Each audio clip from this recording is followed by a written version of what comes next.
인턴을 했었는데 지도 교수님도 여기 나이가 30대셨습니다. 그 위에 분들은 어디에 계실까 생각하다가 브로스크를 오게 되었습니다. 그래서 네, 모델을 만들 수 있게 물론 얘가 그 다음 것을 또 예측할 수 있냐 그건 다른 문제고요. 끝났습니다. 이게 제가 생각하는 인공지능의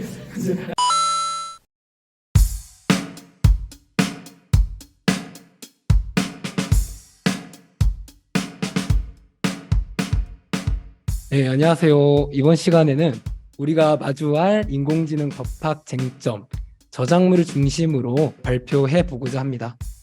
발표를 맡게 된 로스쿨 14학기 1학기입니다.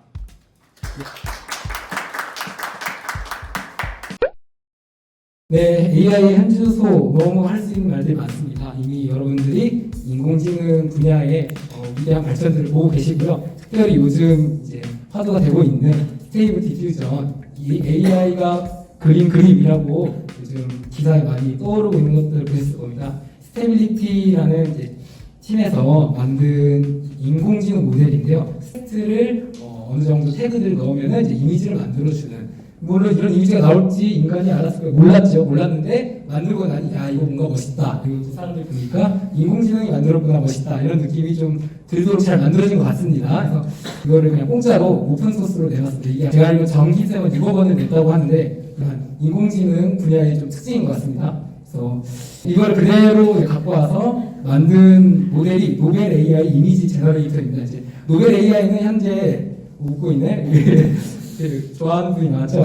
노벨 AI는 이제 현재 AI 인공지능이 만든 소설로 사업을 해오다가 이제 소설 분야에서 갑자기 유턴을 딱 틀어갖고 이제 이미지 쪽으로 왜냐하면 스테이블 디퓨전을 공짜로 내놨으니까 요거를 활용한 것 같습니다. 요거의 간단한 예시를 제가 갖고 왔는데요. 대충 이렇게 뭐 발로 그린 그림을 넣고 태그로 이제 뭐 마스터피스, 블랙 헤어, 뭐 스마일 이런 걸 넣었더니 세상에 없는 그림들이 무한하게 만들어지는 영상을 제가 봤습니다.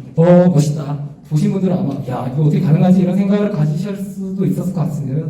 AI는요 특징이 있습니다. 너무 발전 속도가 빠릅니다. 그래서 이게 이제 2014년도 논문인데요. 간이라고 부릅니다. 이거를 만드신 분이 이안 굿펠로우라는 분인데 지금 38살입니다. 근데 그분이 지금 인공지능계의 거장이니까 사실 되게 젊으신 분이 엄청 젊은 분야고 사람들도 다 젊고 기술도 나온 지 얼마 안 된 분인데 보시면은 굉장히 허접합니다. 이게 뭐 어디 내놓기 좀 부끄러운 그림이 나왔습니다. 특히 컬러는 이거는 뭐 형이사학적인 무슨 이런 느낌이 드는데요. 예, 아까 보셨죠? 2022년 스테이블 디퓨전 거의 뭐 가슴이 웅장해지는 좀 과정이 있었습니다. 이 사이에서 매년 좀 획기적인 논문들이 많이 나왔고요. 이제 저는 작년에 카이스트 AI 대학원에서 인턴을 했었는데 제 지도 교수님도 여기 나이가 30대셨습니다. 여기 정말 인적 자원들의 순환도 빠르고 기술의 순환도 굉장히 빠르구나. 그 위에 분들은 어디에 계실까 생각하다가 브로스크를 오게 되었습니다. 그래서 네.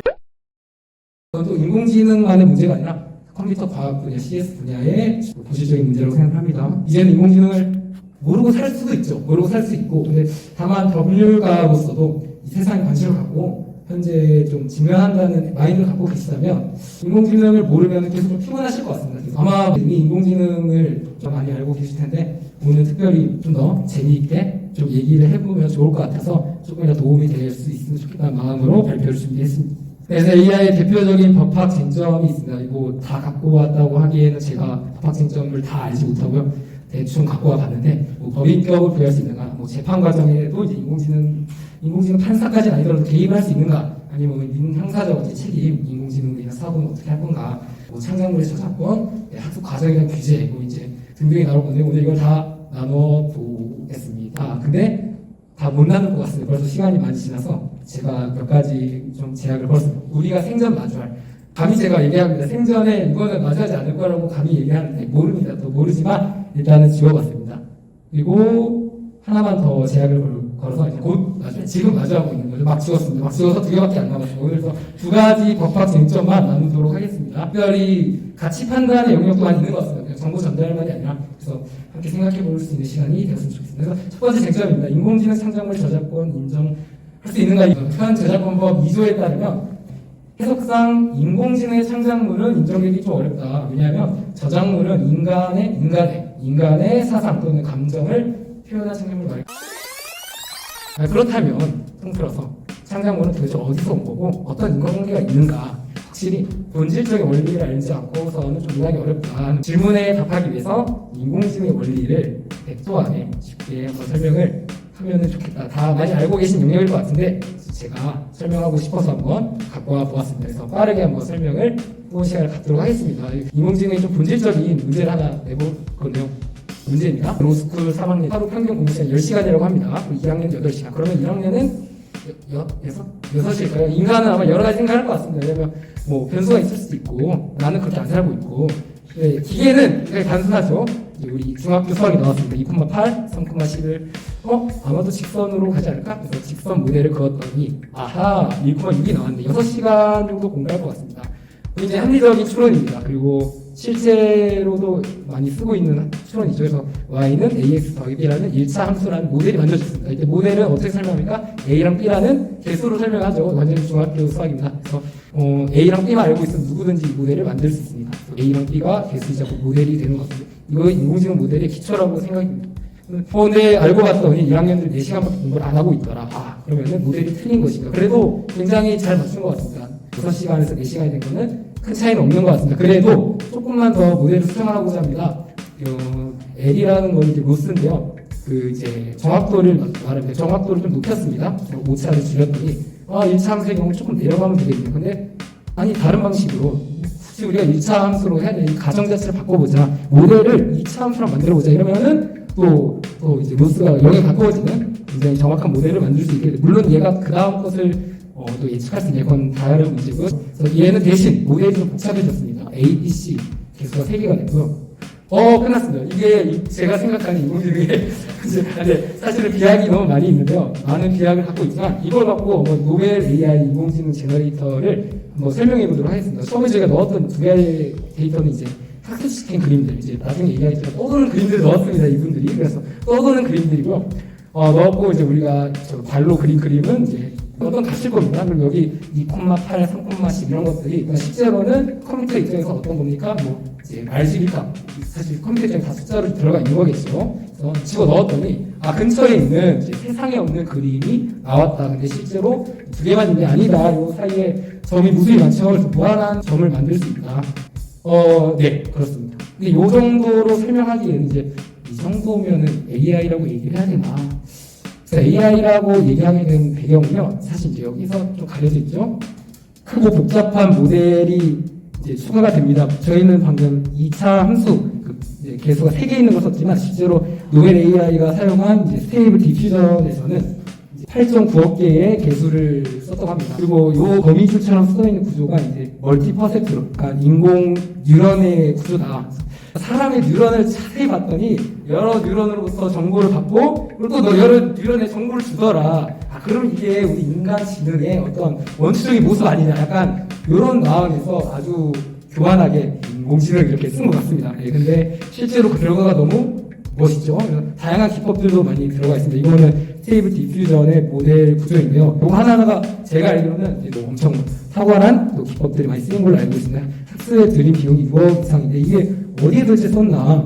저작권비로 하면 더 썼어야 됐죠. 6억으로 어떻게 그것들을 감당했을까? 사실은 다 전기세라고 알고 있습니다. 그래서 전기세라고 보는 게 맞을 것 같습니다. 실제로도 알파고는 바둑 하나인데 6천만 원이 든다는 거를 옛날에 기사에서 보고 저도 놀랬던 적이 있는데 그런 거에 비하면은 가성비가 좋은 것 같습니다. 실제로 본인들 논문에도 우리 되게 가성비 좋다 이렇게 썼던 걸 알고 있습니다. 그래서 아무튼 굳이 이런 얘기까지 해갖고 얻을 수 있는 결론들을 첫째, 인공지능은 데이터에서 시작해서 데이터로 끝난다. 사실은 모르겠어요. 제가 처음에 인공지능 들었을 때는 데이터로부터 뭔가 인공지능 주체가 이렇게 등장해갖고 새로운 어떤 데이터들을 예측해낸다 이런 느낌으로 생각했는데 사실은 데이터에서 시작해서 여러 가지 이제 창의적인 가공들이 이제 더해지니까 되게 놀라운 데이터가 나온 거다. 이 정도라는 것이 조금 더 놀라웠던 것 같습니다. 그래서 조금 더 세게 말하면 그 데이터를 지지고 볶고 이렇게 했더니 이렇게 나오네 해갖고 나온 거라고 생각을 합니다. 사실은 대량의 데이터에 이제 잠재력에서부터 나왔다. 그러니까 우리가 지금까지 알고 있던 데이터들은 그냥 그 자체의 목적으로만 쓰였던 것들인데 알고 봤더니 얘네가 대량으로 보이니까 내가 생각한 굉장히 많은 잠재력, 많은 능력을 갖고 있었네. 좀 이렇게 보는 거가 맞는 것 같아서 인공지능이 실체라는 게 있는가 조금 의문이 듭니다. 또 또 두 번째 얻을 수 있는 또 인사이트는요.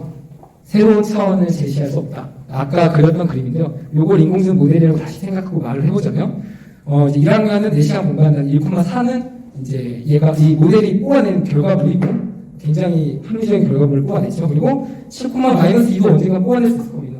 7학년은 없지만, 그냥 연속적인 값이라고 생각하고 얘기하면, 여기가 이제 7,2가 나오고, 그러면 이제 사람들이 7,-2가 나온 것을 보면, 와, 마이너스가? 이거 인간이 생각 못한 것 같아. 너무 멋있다. 그리고 7과 -2의 조합. 와, 어떻게 이런 조합을 만들어냈을지 이런 생각을 가질 수도 있을 것 같아요. 이게 이제 인공지능이 만들어낸 뭐 획기적인 뭐 발명품 뭐 이런 느낌일 것 같습니다. 근데 사실 1, 3,5 이런 식으로 이제 차원을 늘리는 Z축을 추가해서 뭔가 인간 지금까지 하지 못한 새로운 것을 진짜 새로운 것을 해내는 이런 건 사실 뭐 모두가 알고 짐작하고 있지만 불가능하고 아마 앞으로 할 수 있을까? 그걸 할 수 있다면 사실 지금의 인공지능 기술이 아니지 않나 이런 생각도 듭니다. 새로운 차원을 좀 제시할 수 없는 것이다. 그래서 다시 돌아오겠습니다. 학자로서의 주체성 과연 인정할 수 있는가? 데이터에서부터 오고 물론 반대 의견도 있는 것 같습니다. 인간의 지능도 말해서 굉장히 고차원 중이죠. 인간도 결국에는 경험적으로 그냥 나온 존재 아니냐. 너가 도대체 뭐냐. 뭐 여기에 대답은 할 수 없을 것 같고요. 저는 개인적으로 뭐 대답할 수 없고 실제로는 아니지 않을까. 본질적으로 우리라는 어떤 존재는 있지 않나 이런 생각을 합니다. 굉장히 가치 판단 영역이고 같이 좀 생각해보는 시간도 앞으로도 가질 수 있으면 좋겠습니다. 그리고 우리가 답을 해내야 될 영역도 분명히 있을 것 같습니다. 아까 그림도 보셨지만 사실은 나오기 전에는 나와라 하고 나온 건 맞지만 실제로 그 그림이 정말 나올지 내가 정말 그런 창작물로서 연상해갖고 야 이게 내가 만든 창작물 이렇게 얘기하지는 못할 것 같습니다. 굉장히 랜덤하게 나온 거고요. 어떻게 이렇게 짬뽕을 했더니 너무 멋있게 나왔다 이런 느낌이라서 인간의 사상과 감정 명령을 내는 것 정도라고 생각이 듭니다. 이때 저작자는 누구냐? 인공지능은 아닐 것 같고 데이터를 제공한 자냐 가공한 자냐 좀 이렇게 문제가 나뉘어진 것 같습니다. 그러면 사실은 결과적으로 인공지능 특성상 데이터의 문제로 넘어갈 수밖에 없고 도대체 데이터를 어떤 관점에서 보냐 여기에 기여한 바를 어느 정도 인정해줘야 되냐 사실 인공지능의 단어 자체는 혼동을 조금 줄 수 있는 것 같습니다. 저만 혼동 받은 걸 수도 있습니다. 되게 인공지능 이랬는데 사실은 데이터를 예전보다 좀 더 팬시하게 가공할 수 있는 영역이고 굉장히 마케팅적인 요소도 있다고 생각합니다. 쟁점으로 자연스럽게 넘어가겠습니다. 그럼 데이터의 문제라면 인공지능이 학습을 어떤 식으로 제한해야 되냐? 요거는 이제 딱 스테이블 디퓨전의 경우는 어떤 식으로 데이터를 갖고 오고 있는지 하나 나누고 오늘 별 마치도록 하겠습니다. 스테이블 디퓨전은요, 이제 뭐 라이온, 구글에 떠다니는 공개된 데이터인데요. 50억 개의 데이터를 사용했다고 합니다. 그 중에서 써먹을 수 있는 것들만 실사 사진들도 많다고 해요. 다 뺐더니 6억 개의 그림 데이터가 남았고요. 이거 누가 만들었냐? 아직 여기부터 좀 복잡해집니다. 비영리법인이 만들었는데 도대체 뭐 하는지 잘 모르겠습니다. 근데 이 50억 개의 데이터를 만들었다고 합니다. 그러고 나서 바로 어떻게 했냐? 우리가 인공지능을 위해서 만들었습니다. 여러분 쓰십시오. 오픈소스 데이터셋으로 뽑아냈습니다. 물론 그들이 얻는 것도 있겠죠. 분석에 따르면 상당수가 어디서 왔냐? 핀터레스트 한 번씩 보셨을 겁니다. 그냥 사람들이 내가 만든 그림이면서 인지도를 좀 쌓는 곳으로 알고 있습니다. 그리고 제3자들이 그냥 자기의 그림을 뽐내는 웹사이트에서 허락을 받았는데 당연히 안 받았죠. 당연히 안 받았고 요건 MIT 테크놀로지 리뷰에서 나왔습니다. 작가들은 자기 작품을 포함시키지 않을 권리가 없다. 어디에 스테이빌리티 AI. 그래서 한 예로 내 거 빼주세요 했더니 아무런 대답을 받지 못했다. 하지만 우리 사장님이 말했다. 공적으로 이렇게 말한 거죠. 오픈소스 AI는 엄청난 혁신이며 이런 거에 대한 법적인 이런 의견들을 너무 감사하고 있다. 하지만 이제 우리는 이 AI가 보편화되고 다양한 집단이 합의해서 연구와 개인의 권리 사이를 균형적으로 찾아야 될 것 같다. 실제로는 어떤 뜻입니까? 못 없앤다, 못 뺀다. 근데 실제로 말이 안 됩니다. 뺀다는 것 자체가 물에 이제 소금 넣었다가 소금 내가 아까 만졌던 그 소금을 빼도 이거랑 똑같아서 빼려면 다시 처음부터 그 6억 원 들여갖고 전기세 내야 되고 아마 불가능하고 사실상 기술 발전을 위한 작가들의 희생이 좀 지금 되어버린 것 같습니다. 근데 문제는 이겁니다. 여러 과정. 도대체 어떤 과정이었냐. 정말 어려운 것 같습니다. 이제 예를 들어 내가 그린 그림과 너무 비슷한 그림이 자꾸 돌아다니네. 이거 내 그림에서 나온 거잖아. 당장 이거 이랬는데 인과관계를 증명하다 이게 어려운 것 같습니다.